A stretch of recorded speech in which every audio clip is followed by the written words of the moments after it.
Welcome, my name is Isabella Brusati and I am the founder of Isabella Brusati Consulting. My company specializes in change management with a focus on cross-border mergers and acquisitions. In this video we'll be talking about the decision-making process and the negotiation process. Of course I will be talking about a very high level.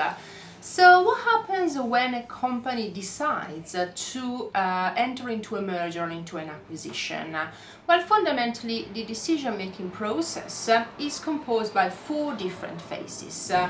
And one of the elements that we have to take into consideration is that, unfortunately, far too often in these phases, the importance of the people element or the cultural fit is significantly underplayed. Usually the decision whether to enter into a merger or into an acquisition is linked to a strategic fit and to the projected earnings of the target. So it's focused fundamentally on the financials, which of course are very, very important elements, because at the end of the day, if a company is not profitable, there will not be company in the future.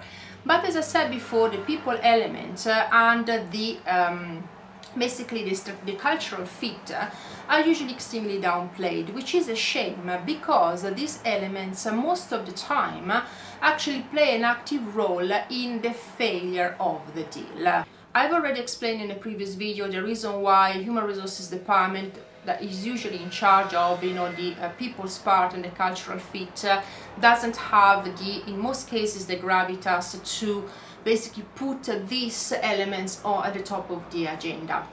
So I'm gonna put a link in the description bar of the previous video, because of course I don't want to bore you repeating the same concepts. But what is the decision process? I mean, how does it work? I mean, what's behind the scenes fundamentally? Well, there are 4 different phases. The first one is the decision whether to enter into a merger or an acquisition. Of course, it's driven by the strategy of the company. One thing, mergers and acquisitions are not the strategy, but they are actually a tool that is used by some companies in order to achieve their strategic goals. So the 2 things do not basically equate one to the other. And the decision whether to enter into a merger and acquisition, of course, is taken at board level, in a sense that it will be the board of directors that will decide what is best for the company with regards to the achievement of the strategy within a specific period of time. In some cases, I must say that nowadays is not as frequent as it used to be. Mergers and acquisitions are driven mainly by the CEO's ego. The CEO is, especially if they are newly appointed, are under extreme high pressure to perform. And the mergers and acquisitions are a very, very quick way of growing. And usually the problems come out after a little bit of time. So there is always an explanation. We didn't achieve synergies, the market has changed. I mean, there are a lot of elements that come into play, but basically the CEO can see a growth of a company by going through a merger, or more likely an acquisition.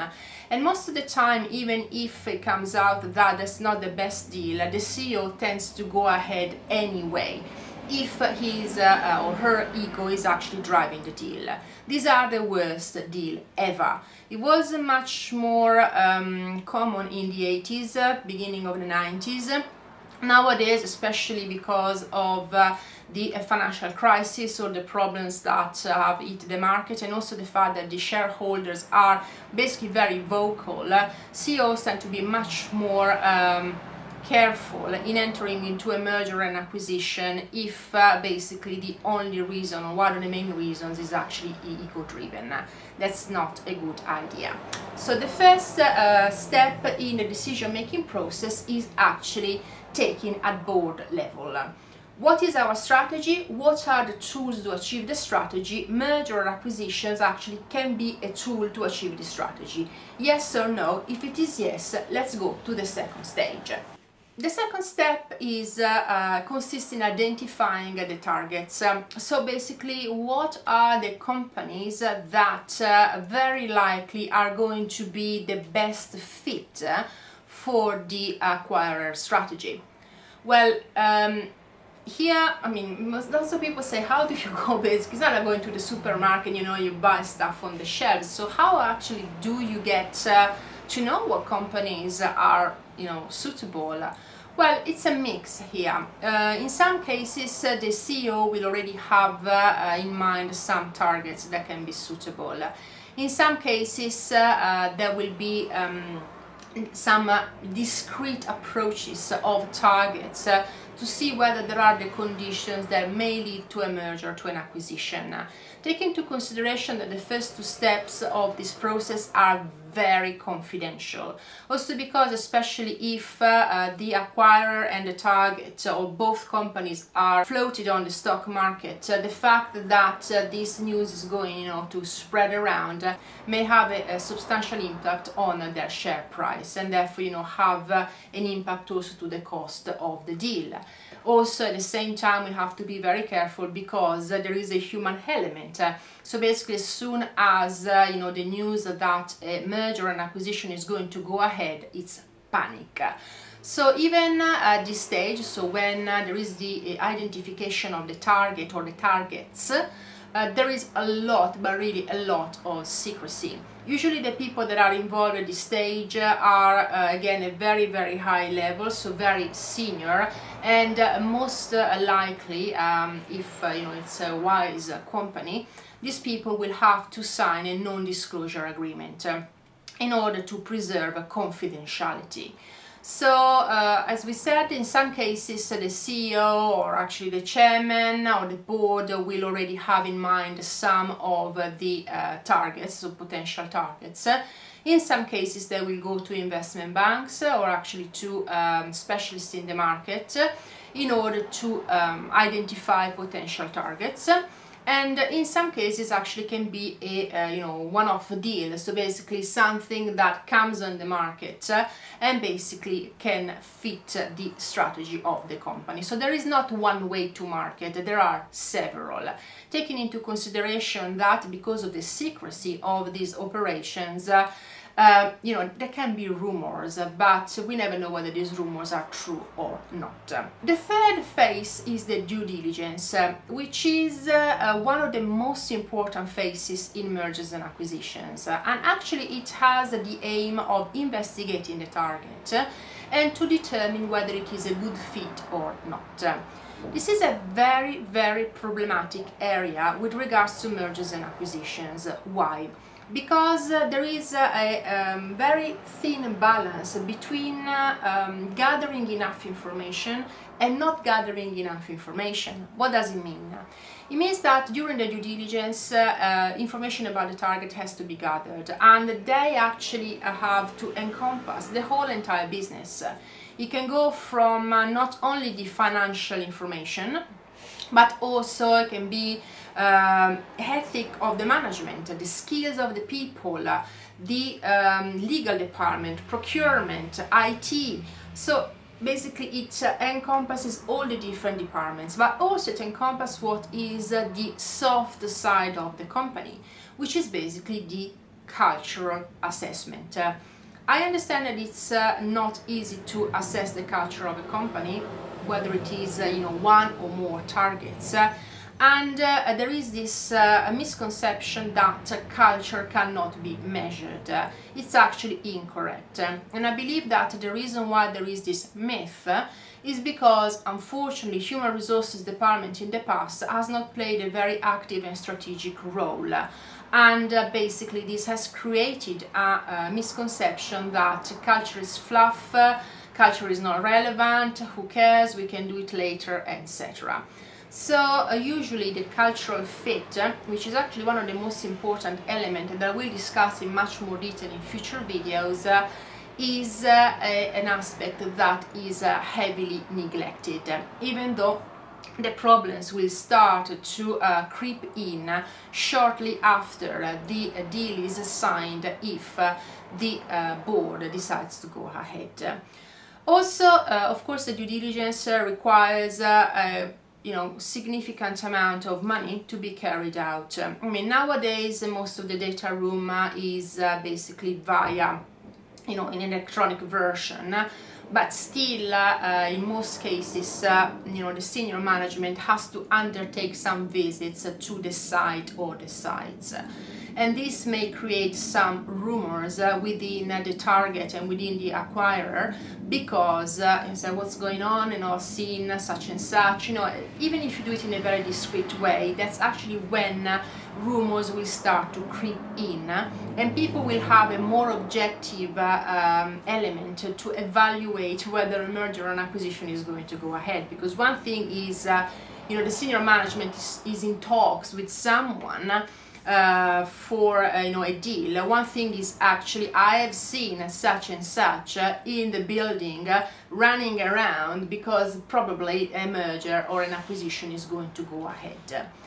Also, there is a balance in between getting people that are experienced enough. Usually in the due diligence you will have lawyers, you will have accountants, you will have people that work in strategy, so people that tend to work very, very closely to the board.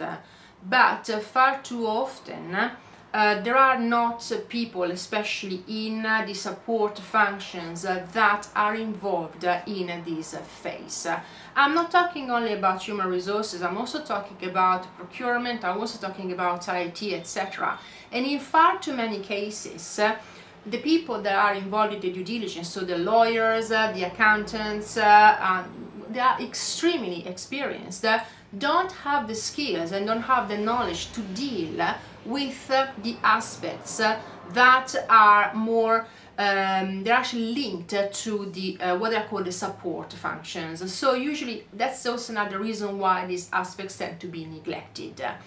And again, it's up to misconceptions that support functions are just support functions, and therefore, who cares, is not a big deal. Well, actually it is a big deal, because problems will start to creep in. In most cases, companies don't have specific teams that deal with due diligences. I mean, unless they are big companies like, for example, Cisco, GE, they got amazing teams that actually are highly specialized in dealing with mergers and acquisitions. But most of the other companies basically deal with mergers and acquisition on an ad hoc basis.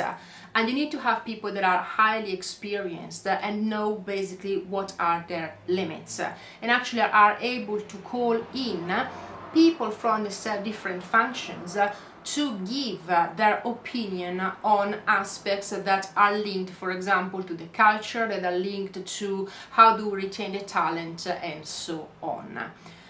True that in some cases there is no internal knowledge with regards to these aspects, and it's actually just to having the business acumen to call in people that can help, so basically external consultants that are specialized in this area and that actually can help the company making the best choice. Of course, calling in people means that the costs are going to go higher and higher and higher and higher. So that's why usually, the due diligences tend to be carried out a little bit in a hurry. Some people use checklists, which, okay, can be helpful, but every due diligence is different. If you got people that are highly experienced, they will be in a position to determine whether, you have to go through all the little squares of the checklist, or if something can be avoided, or actually if something is just not adding up. So the problem with the due diligence is basically that you don't want to carry on forever, because it's going to be very expensive. You want to have the right people, so with the right skill set, and this does not mean necessarily having lawyers, accountants, and people of strategy. It's actually going beyond the misconception that people in the support function are not capable of dealing with due diligence. It's actually in some cases correct, but in most cases people can be actually trained.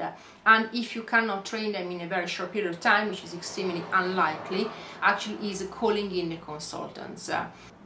So the due diligence ends in a report. So every single function will go through the assessment of the information that they have gathered, and they will give recommendations. It will be actually for the board, or actually for the strategic department, to decide whether to go ahead or not. And we come now to the last stage, which is basically the negotiation. After the board has assessed the report, usually it's a SWOT analysis and has determined whether the target is suitable for the strategy of the acquirer. Basically, the choices can be: we go ahead, we don't go ahead. We go ahead if there is a strategic fit. If there is no strategic fit, the answer is no. However, as I said before, in some cases they go ahead even if there is no strategic fit, because it could be a political issue, it can be an ego issue. So even if it's not the best deal on paper, the board may decide to go ahead anyway. During the negotiation, usually those who are involved are lawyers, that can be internal and external, accountants, again internal and external, people of the strategy department, and basically people of the board. And I'm not saying that every single person is going to be there. Of course, there are going to be designated individuals that are going to take part in the negotiations. The negotiation basically has the aim of getting the best price, so the aim is not to pay too much, and of course on the other side is for the target not to go out too cheaply. One of the problems that we have again in this scenario is that the support functions are not involved, which is okay. I mean, they don't have to be involved in the negotiation. However, it's important that they are aware that the negotiation are carrying on and what is happening. And that's because we decide to go ahead with the deal. Of course, they will have to be ready to set up what is the integration plan, and then carrying on with the integration.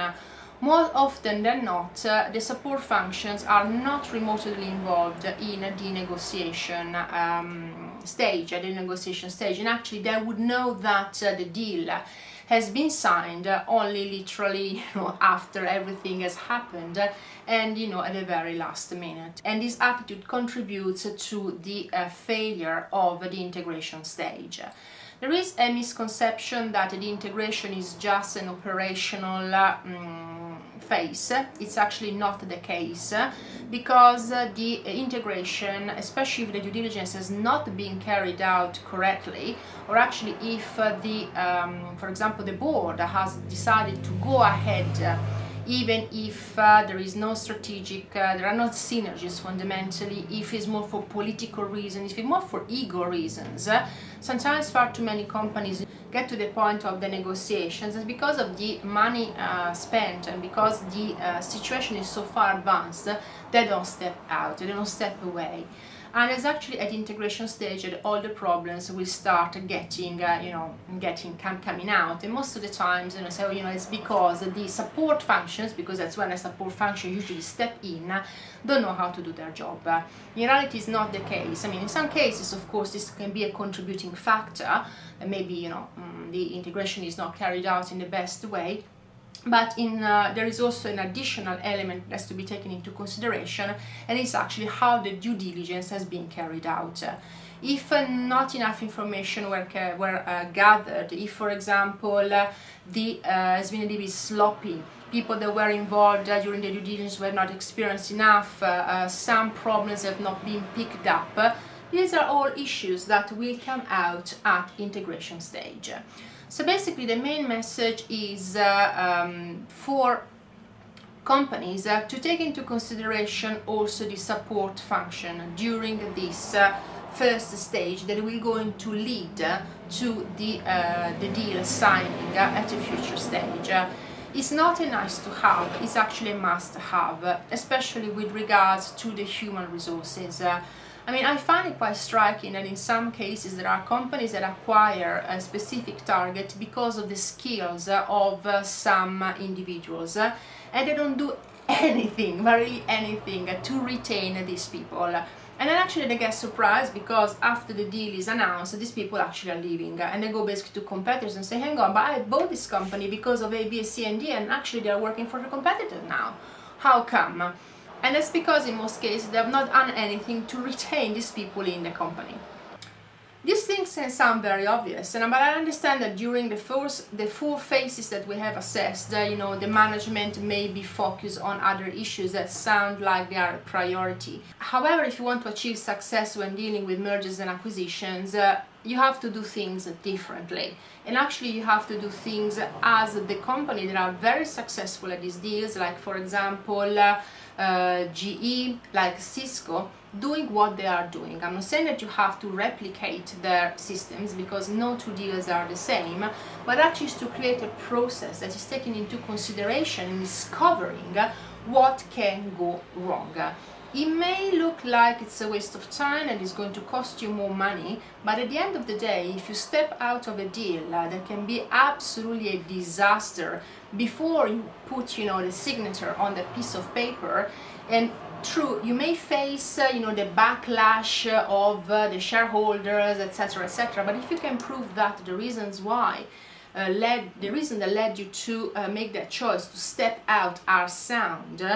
I mean, from my point of view, ethics is very, very important. So you have to think about the wellness of the shareholders and of the company.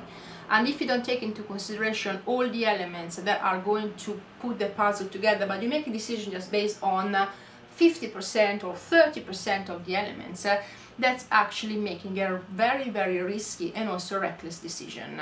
I'm going to talk about more issues relating especially to the people sides of mergers and acquisitions in the future videos. Thank you so much for watching.